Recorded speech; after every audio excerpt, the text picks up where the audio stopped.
Bismillah walhamdulillah wassalatu wassalamu ala rasulillah wa ala alihi wa sahbihi wa man wala amma ba'd.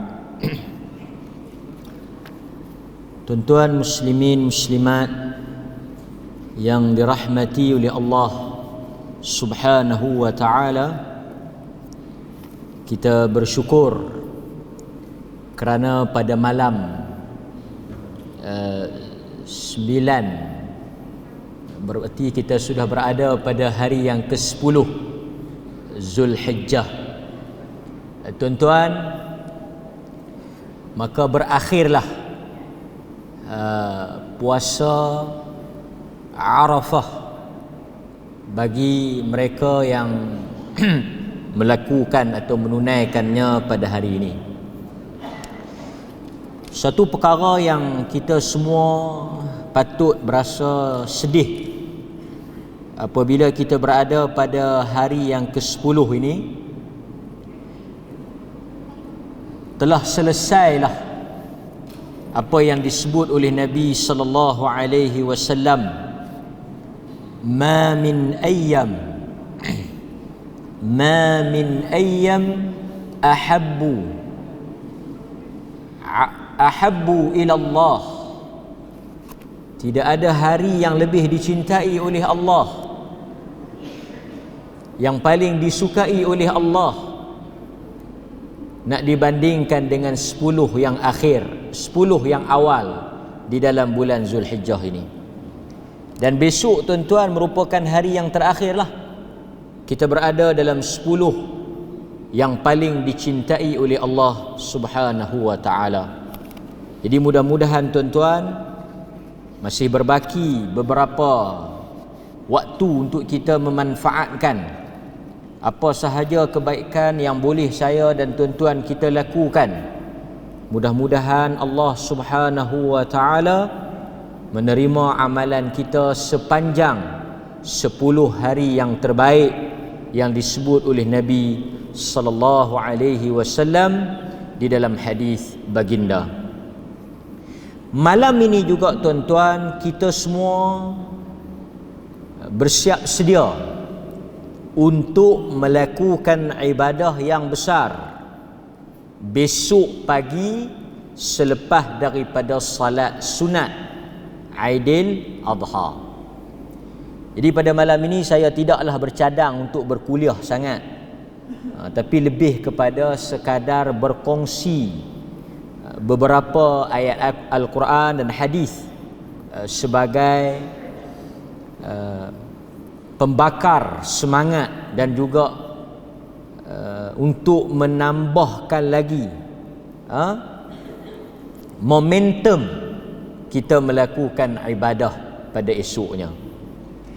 Tuan-tuan, besok sebahagian daripada umat Islam di kalangan kita mungkin ada yang akan melakukan ibadah korban, yang mana ibadah korban ini dikatakan oleh ulama di antara ibadat yang sangat besar, kerana Allah menggandingkan korban dengan salat. Kalau kita tengok di dalam Al-Quran, Allah sebut fasalli li rabbika wanhar, dan tunaikanlah salat dan sembelihlah kerana Allah. Jadi Allah meletakkan ibadat korban itu setanding, setaraf, sama dengan salat. Bahkan di dalam doa istiftah yang kita selalu baca juga, kita ulang apa? Inna salati wa nusuki, sesungguhnya salatku dan sembelihanku. Inna salati wa nusuki wa mahyaya wa mamati lillahi rabbil alamin. Jadi tuan-tuan, besarnya ibadah korban hingga kata para ulama, andai kata ada di kalangan kita yang infak, sebagai contoh tuan-tuan beli kambing 1,200, Tuan-tuan tak buat korban, tapi tuan-tuan pergi derma 1,200 tu, sama nilai. Kambing harga 1,200, tuan-tuan pergi derma 1,200. Kata para ulama, nilainya tidak sama di sisi Allah. Maksudnya orang yang dia tak buat korban, dia nak tebus korban itu dengan dia derma duit, dia bagi duit. Ulama kata tak sama.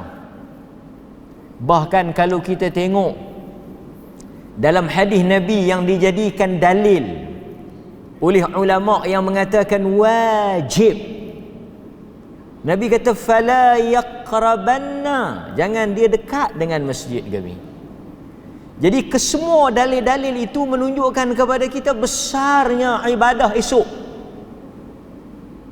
Jadi sebab itu tuan-tuan, saya pagi tadi terpanggil, ada satu jamaah tanya, dia kata betul ke orang perempuan ni tak boleh, ada satu video, saya tak pastilah, saya pun tak tengok lagi video tu, pasal sekarang ni banyak video nak kena tengok. Dan bila kita tengok, bukan semua boleh kita ulas. Ada perkara yang kita tahu kita boleh jawab, ada perkara yang kita tak tahu kita KIV dulu. Tapi kata penanya tadi ni, dia kata di dalam video itu, saya sebut ni kerana ada kaitan dengan besok. Dalam video itu dia kata wanita ni tak payah mari masjid, sebaik-baiknya solat di rumah. Yang kita mari masjid ni kerana kita duk ikut orang tua-tua mari. Lebih kurang macam tu lah. Pertama saya nak respon sikit, nak bagi clear pasal ini esok kita nak buat ni. Pertama tuan-tuan,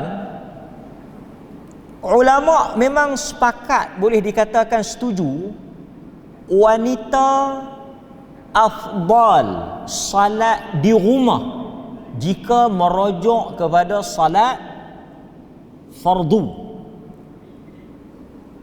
Jika salat itu fardu, wanita afdal di rumah. Tuntutan salat berjamaah di masjid ini disebut oleh Nabi kepada kaum lelaki. Nabi kata sebaik-baik salat bagi lelaki kecuali fardu di rumah, yakni sunat di rumah, fardu di masjid. Di dalam Al-Quran banyak ayat kita jumpa warka'u ma'ar raki'in, rukuklah bersama orang-orang yang rukuk. Maksudnya kempen, suruhan, anjuran, galakkan untuk salat berjamaah itu memang ke atas lelaki. Wanita salat di rumah, yang ni kita semua jelas. Tetapi kalau wanita nak mari ke masjid, wanita nak mari salat di masjid, Nabi melarang lelaki, yakni suami, untuk menghalang mereka daripada mari. Nabi sebut la tamna'u ima Allah, jangan kamu halang wanita-wanita Allah daripada mari ke masjid. Jadi kalau dia tak mau mari tak apalah, tapi kalau dia nak mari kita tak boleh halang, kerana sebaik-baik salat itu ialah di rumah bagi wanita. Cuma saya dipahamkan video itu merujuk kepada salat raya. Jadi orang perempuan tanyalah pasal esok mereka nak mai.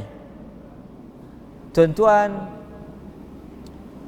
wallahu a'lam, saya respon dengan satu hadis Nabi sallallahu alaihi wasallam yang diriwayatkan oleh Imam Muslim.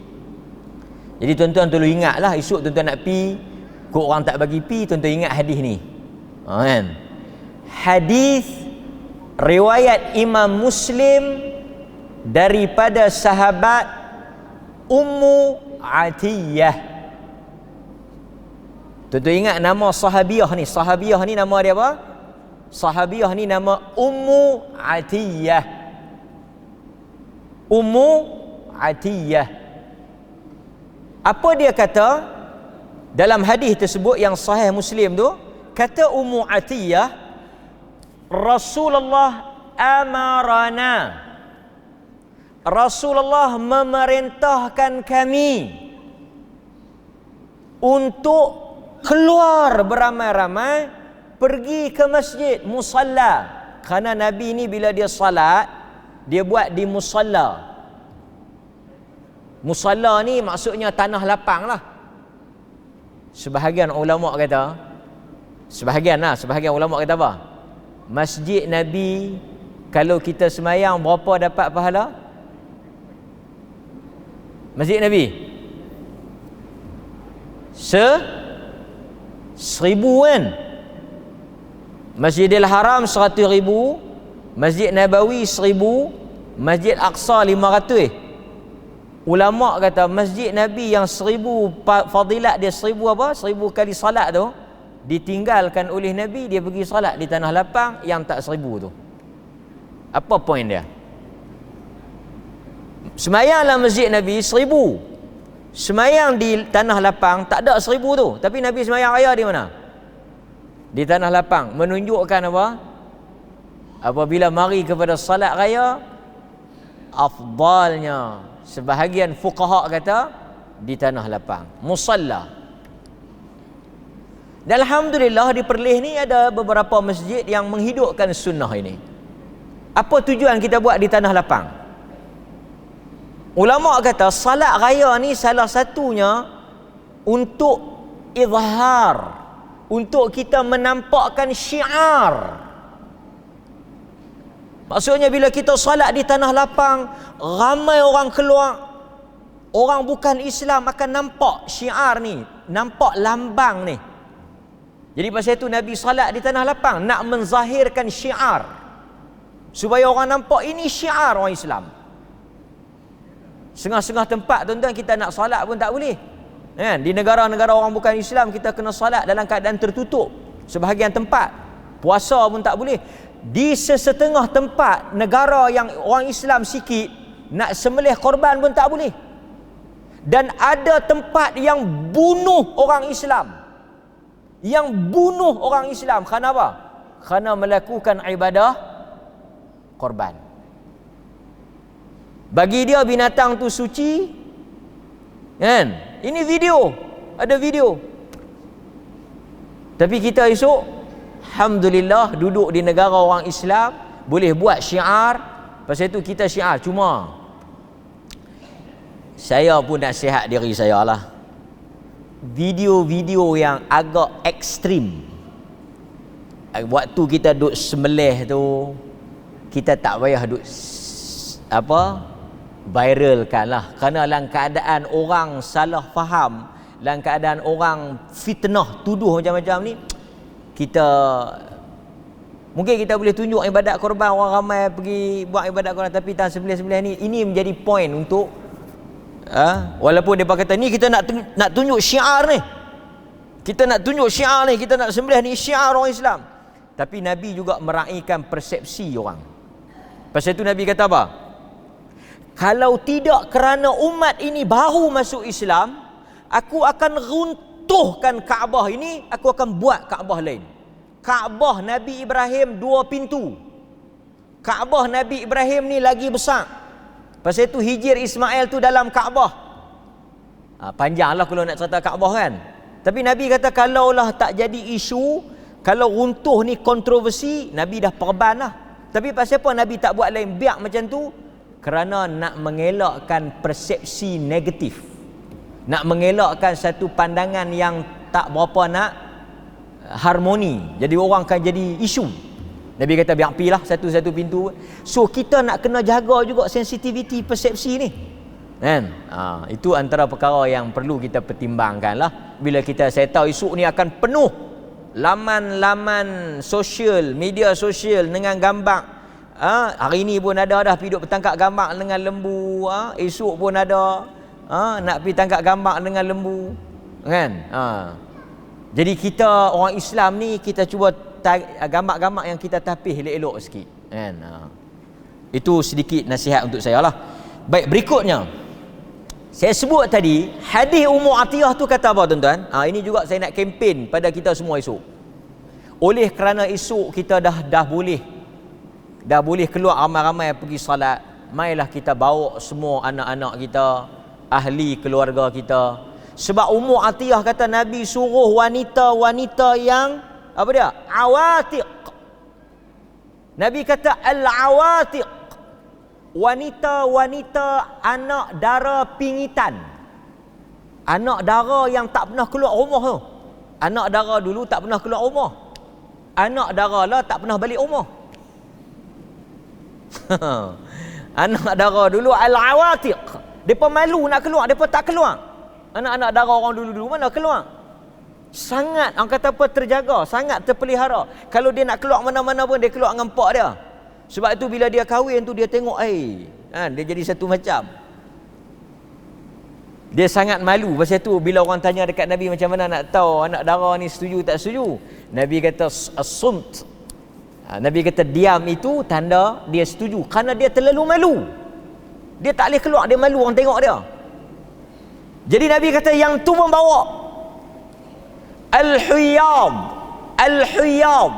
wanita-wanita yang haid pun keluar. Cuma dia tak pergi salat lah. Hadis tu kata apa?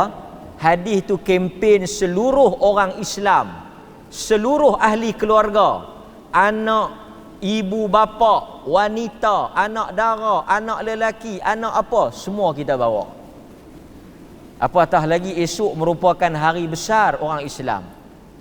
Gerak anak kita mangkit awal-awal, suruh mereka pakai pakaian yang cantik, mari awal ke masjid, takbir, sambil kita keluar daripada rumah kita dalam kereta, Allahu Akbar, Allahu Akbar, Allahu Akbar. Setengah orang dia boleh menyanyi dengan anak dia.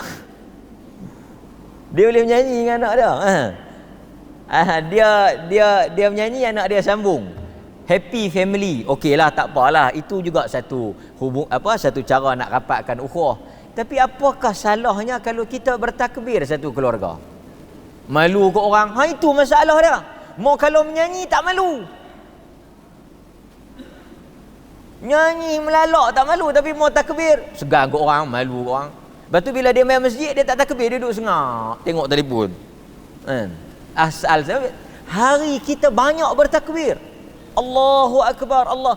Kalau di Padang Arafah atau di haji, depa sebut labbaik Allahumma labbaik. Depa disunatkan memperbanyakkan talbiyah, al-ajju was-sajj, kata Nabi. Tapi kita di Malaysia ni tuan-tuan jangan duk buat labbaik Allah satgi mai daripada rumah nak pergi masjid, labbaik Allah. Takbir, Allahu Akbar, Allahu Akbar. Kita seronok. Hari raya ni bukanlah soal hari seronok semata-mata, tapi hari kita membesarkan Allah. Pasal itu kita tengok tadi, bila kita lepas sembahyang kita dengar takbir, ada feel tak? Ada rasa tak? Rasa lain. Rasa barulah rasa raya tu. Jadi raya orang beriman ni dengan takbir, dengan sembelih korban, dengan salat. Ni tak seronok lah kalau pagi raya tak main salat, lepas tu pergi beraya sana, pergi beraya sini. Tak ada sunnah. Itu antara apa yang saya nak sebut kepada tuan-tuan lah. Jadi pandangan yang kata orang perempuan tak payah mai sembahyang ni tertolak dengan hadis Ummu Atiyah yang diriwayatkan oleh Imam Muslim yang kita baca tadi. Baik tuan-tuan, sedikit saya nak ambil masa yang ada. Saya pun tak akan ambil lama lah. Saya tahu tuan-tuan semua malam raya ni malam raya ada yang nak balik cucuh pelita, main bunga api. Ada orang tanya saya, dia kata main bunga api ni boleh tak? Khilaf. Lepas saya faham tu ya, khilaf. Pertama, apabila kita beri takrif pada membazir tu apa? Di sisi fuqaha, membazir ialah membelanja. Tuan-tuan ingat keluar dalam exam nanti. Membazir ialah membelanjakan harta pada jalan yang diharamkan. Keyword dia apa dia? Yang diharamkan. Yang tu membazir. Sebagai contoh, tak payahlah, tuan-tuan boleh buat contoh lah. Haram. Bila benda tu haram, apa dia? Membazir. Okey, membazir. Walaupun RM2 dah lah, dia kata RM2 ya, tapi benda haram membazir. Tapi kalau benda itu bukan benda haram, benda yang sebahagian orang kata benda yang kita panggil untuk keseronokan. Kerana Nabi SAW dia kata apa? Dia kata aku diutuskan membawa agama yang samhah, Hanafiyah wa samhah, agama yang lurus dan seronok. Jadi kalaulah satu orang tu dia, kalau kita nak kata seronok haram tuan-tuan, banyak benda dalam hidup kita haram lah. Hiburan ni kalau kita nak kata haram, banyak benda dalam hidup kita buat benda haram. Kan? Okey. Lampu ni perlu ke tak? Tak, lampu ni perlu ke tak ni? Yang ni bukan, ini bukan lampu keperluan ni, yang pentingnya lampu tu. Ni lampu apa? Ha? Saya nak tanya tuan-tuan, kita gantung lampu ni buat apa? Tuan-tuan akan jawab, kita gantung bila walaupun dia bukan nak guna apa, nak bagi nampak cantik. Nampak cantik tu penting ah. Kalau kita cabut, boleh tak? Boleh ya? Mahal lampu ni kan lampu tu mahal? Lampu tu murah. Lampu tu yang penting. Lampu tu darurat. Yang ni tak ada pun tak apa. Tapi kita buh pasal apa? Pasal kita nak cantik. Cantik itu apa? Tabiat manusia. Satu keseronokan. Faham tak? Banyak lagi dalam hidup kita ni benda tu tak penting pun. Tapi bila dia ada, kita nampak serinya, nampak cantiknya, nampak seronoknya. Maka saya rasa dalam bunga api inilah, tak pergi balik pergi cari terus duk tunggu buah tu. Tak bagi saya lah, untuk kita nak haramkan benda yang tak termasuk di dalam perkara yang jelas haram dan sekadar untuk kita berhibur. Kalau gitu tuan-tuan tak boleh pergi berhibur mana? Dah hampir mana? Dia pergi jalan membazir tu. Dia hampir mana? Pergi Langkawi membazir tu. Hampir buat apa? Ada apa hampir? Berobat tak? Saja pergi bercuti, tenang fikiran. Membazir, buang duit, handuk rumah. Jadi pasal itu dalam hidup manusia ni dia ada apa? Daruriyat, dia ada hajiat, dia ada tahsiniyat. Jadi saya rasa benda-benda yang kita enjoy, entertainment dalam ruang lingkup yang syariah tak haram kan, tak ada masalah kan? Kalau nak ikut tuan-tuan semua tak boleh buat apa kan? Okey, baik. Saya nak sebut bergembiralah di hari raya. Pasal itu tuan-tuan, antara benda yang menyelisihi sunnah, apa dia? Antara perkara yang menyelisihi sunnah dan kita jangan buat benda tu, apa dia? Iaitu bersedih di hari raya. Pasal itu saya amalan-amalan minta maaf ni bagi saya adat yang tak payah buat pun tak apa. Tak sat duduk bersembang elok-elok, makan elok-elok, tiba main minta maaf. Tak payah lah. Dia kata sat lagi kalau tak minta maaf macam tak raya pula. Bila minta maaf nak sedih, orang nak syok. Pasal itu dulu TV kan, bila dekat-dekat nak raya depa duk tayang aksiden, benda-benda yang boleh membuka kesedihan. Sebab itu dalam Islam kita ada bab dia panggil babut ta'ziyah. Bab kita pergi bagi orang yang mati, bukan orang yang mati, keluarga si mati itu seronok. Dia panggil ta'ziyah. Ulama bincang berapa hari kita nak ta'ziyah. Sebahagian fuqaha kata kalau kita pergi dia dah okey, tak payah ta'ziyah.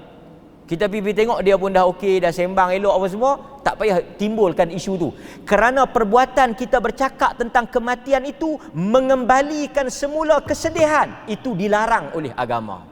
Sebab itu kita boleh teriak berapa hari. Tuan-tuan, selain daripada mati laki, mati anak, mati kawan, mati siapa, mati girlfriend ke, takat berapa hari? 3 hari lah. Tuan-tuan boleh bersedih di atas kematian siapa-siapa pun hanya 3 hari saja. Lepas tu tuan-tuan kena move on, orang putih kata. Ini agama. Pasal tu bila raya kita kena seronok. Pasal tu kita tak pergi kubur, bukan kita tak boleh. Tapi bila pergi kubur orang seronok tak? Pergi kubur dia akan sedih. Jadi pergi hari lain. Dia berkata tak boleh ke pergi hari raya? Pergilah. Cuma kalau kita pergi hari raya, dia jadi tak syok lah. Dia kata kami makan ketupat sedap lah. Lepas tu buat kambing, teringat kat ayah. Ayah lu suka kambing tapi tak apalah. Jadi benda-benda macam tu kita elakkan pada hari raya. Baik. Bila kita sebut korban, saya ambil 10 minit untuk ada. Apabila kita sebut korban, kita tak dapat lari daripada cerita Nabi Allah Ibrahim alaihissalam. Ini yang saya nak kongsi sikit lah. Nabi Ibrahim alaihissalam, nama Ibrahim diulang di dalam Al-Quran 63 kali.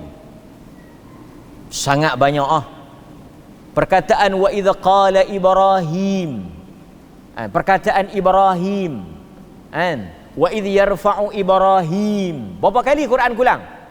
Quran ulang perkataan Ibrahim 63 kali.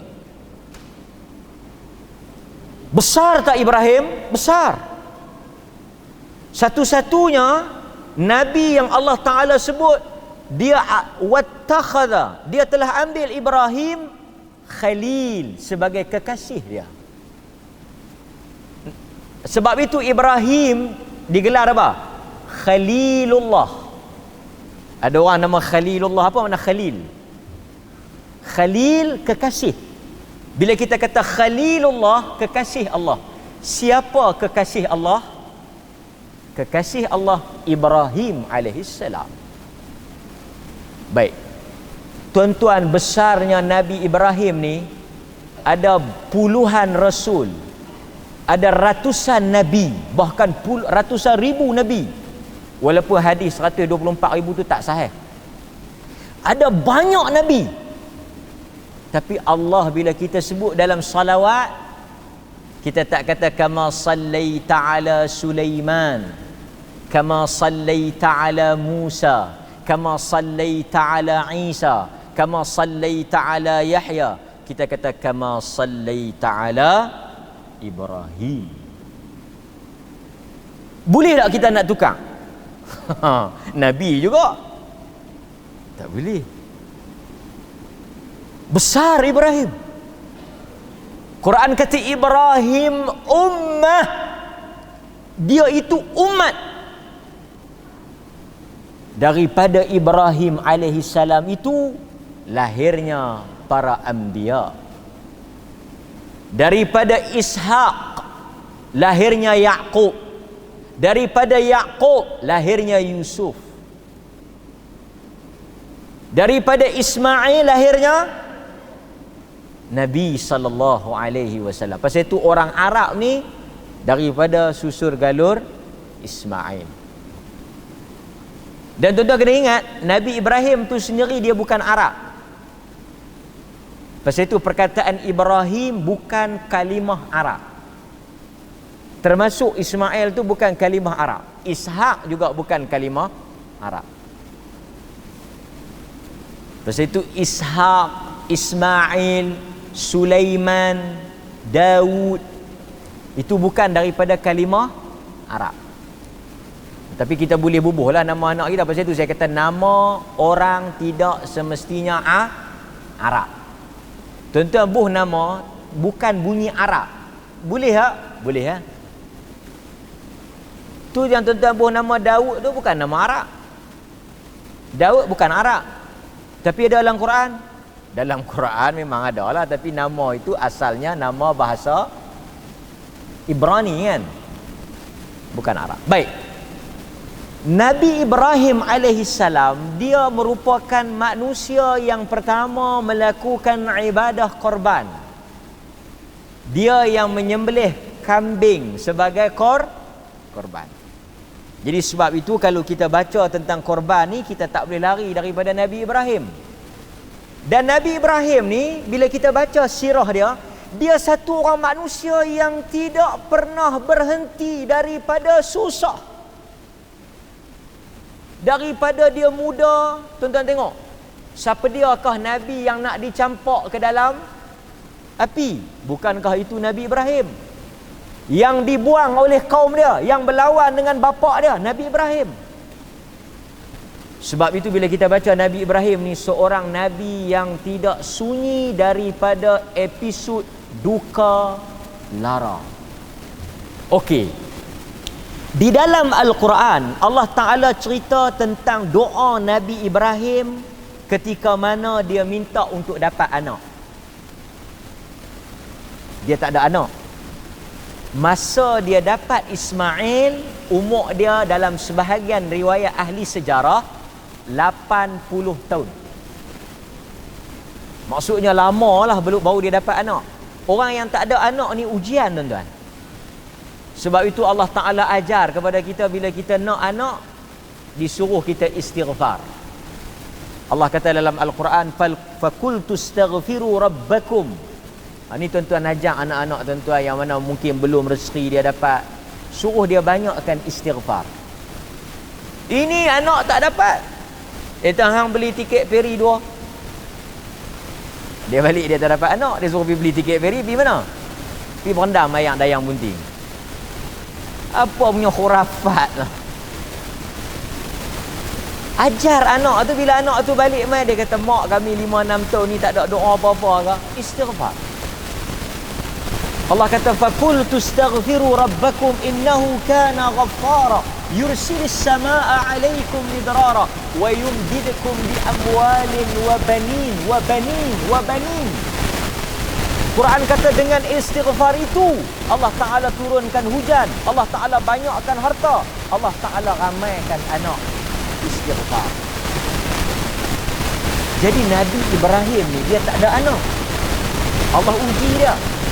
Dia doa kepada Allah, dia kata, Rabbi habli minas salihin. Ya Allah, kurniakanlah kepada aku anak. Ni tengok cantik doa Nabi Ibrahim ni. Kita boleh belajar kan? Dia kata apa? Tuan-tuan, bila nak minta anak, jangan minta ya Allah bagi aku anak. Tak berapa lengkap. Tiru doa Nabi Ibrahim. Lepas daripada salat, lepas dia baca tasyahud, masa sujud, Rabbi habli minas salihin. Doa pendek ya. Rabbi habli. Hab tu daripada perkataan wahhab. Innaka antal wahhab. Kurniakan. Kita baca Rabbana hablana. Itu samalah tu. Rabbi habli. Rabbana hablana. Apa makna hab tu? Kurniakan, bagi. Apa dia? Bagi kepada aku anak. Nabi Ibrahim ikat anak itu dengan apa? Sifat apa? Salihin. Anak yang saleh. Di antara doa yang banyak diminta oleh Ibrahim, dia minta anak cucu dia, anak cucu yang beriman. Yang mana kita hari ni tak ramai yang ada cita-cita tu. Saya nak kongsi dengan tuan-tuan satu doa lain daripada Nabi Ibrahim. Tuan-tuan tengok. Allah sebut, tuan-tuan balik amal ni. Tuan-tuan suka yang orang perempuan ni, dia suka doa. Kita nak bagi. Kan? Daripada dia dapat doa-doa merepek tu, baik kita bagi doa-doa yang sahih. Tuan-tuan balik, buka muka surat surah Ibrahim ayat 40 dan 41. Baca doa ni, ambil ni doa Nabi Ibrahim ni. Doa Nabi Ibrahim tak mau doa Tok Bomo celapak hafal. Kan? Doa orang duk isap rokok bagi pun hafal. Kan? Doa Tok Bomo mana kan? Belemuih, wan belemuih mana tak tahu pun nak baca. Ambil doa Nabi Ibrahim. Tuan-tuan tengok doa Nabi Ibrahim. Kita yang ada anak-anak ni, saya tengok ramai orang bawa anak. Baca doa ni. Yang tak ada anak pun baca. Tengok apa Nabi Ibrahim minta untuk anak dia. Yang ada cucu-cucu pun minta. Ayat surah Ibrahim 40-41. Rabbi ja'alni muqimas salati wa min zurriyyati. Rabbana wa taqabbal du'a. Ya Allah, jadikanlah aku daripada kalangan orang yang mendirikan salat, dan jadikanlah zuriat keturunanku orang yang mendirikan salat. Apa yang Nabi Ibrahim minta? Minta anak cucu yang mendirikan salat. Jadi yang ni kita boleh baca. Ni tuan-tuan duk tanya saya banyak kan, nak bagi anak mudah semayang, anak bagi rajin semayang. Inilah jawapan dia. Duk idak minta, dia kata buat ayam sat bagi anak mudah semayang. Nak buat ayat macam mana kan? Baca Rabbi ja'alni muqimas salati wa min zurriyyati. Baca. Doa ni Nabi Ibrahim baca, ya Allah jadikan dia dan anak cucu dia daripada orang yang mendirikan salat. Surah Ibrahim ayat 40. Baca. Yang kedua, dia minta pada ayat yang ke-41, Rabbana ghfirli wa liwalidayya walil mu'minin yauma yaqumul hisab. Dia minta Allah Ta'ala ampunkan dia, dua orang tua dia dan orang beriman pada hari yang dibangkitkan. Kemudian tuan-tuan tengok juga. Dia minta pada ayat surah Asy-Syu'ara. Ni juga doa yang tuan-tuan boleh baca. Surah Asy-Syu'ara ayat 83 hingga 87. Ni panjang doa ni. Rabbi habli hukman wa alhiqni bis salihin waj'al li lisanas sidq fil akhirin waj'al min warathati jannatin na'im. Sampai habis ayat. Ini salah satu doa Nabi Ibrahim. Baik tuan-tuan. Lepas tu Allah Ta'ala kata apa? Fabasyarnahu bighulamin halim. Allah Ta'ala bagilah anak pada Nabi Ibrahim. Lepas Allah Ta'ala bagi anak pada Nabi Ibrahim, Allah Ta'ala cerita lagi. Falamma balagha ma'ahu as-sa'i qala ya bunay inni ara fi manam anni adbahuk. Lepas anak tu dah besar remaja. Tengok. Tuan-tuan, pengajaran yang paling besar apa dia? Allah Ta'ala suruh perintah itu dilakukan ketika anak itu remaja.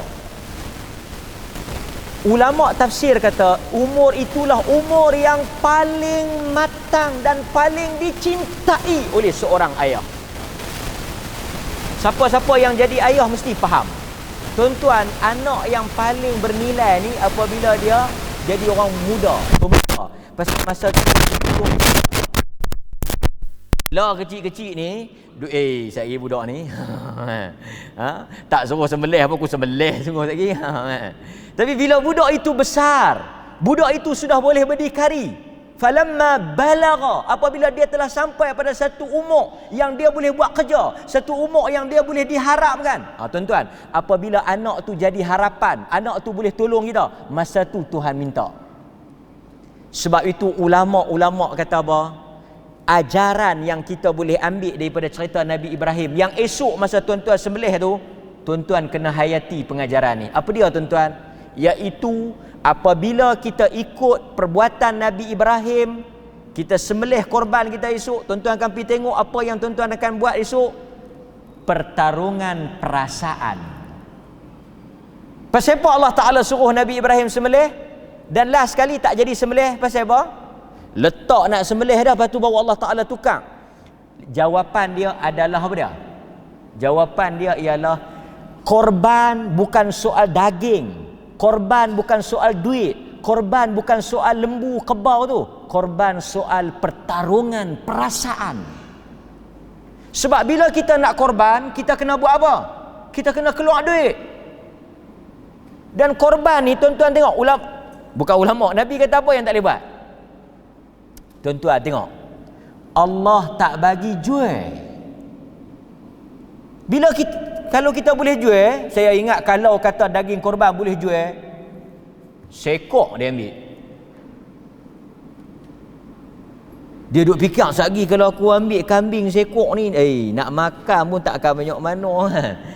Pasal tak boleh jual. Kita tak boleh, sehingga ada sebahagian ulama kata, kalau orang miskin boleh jual, kalau dia dapat dia boleh jual, tapi orang kaya tak boleh jual. Artinya daging korban ni tak boleh mendatangkan untung. Tapi Allah Ta'ala suruh kita korban esok. Jadi saya rasa setakat itulah saya nak isi ruang antara maghrib isyak ni. Sekejap lagi kita nak salat dan kita nak takbir. Saya ajak tuan-tuan esok, mari, sebelum saya nak bagi laluan pada azan, nombor 1, bangkit tuan-tuan esok. Kita berdiri ramai-ramai, tunaikan salat, ajak ahli keluarga kita, penuhkan tanah-tanah lapang, laungkan takbir, turun ramai-ramai, saksikan ibadah korban. Kemudian kita sintin tangan kita buat kerja sama-sama bagi siapa yang buat korban.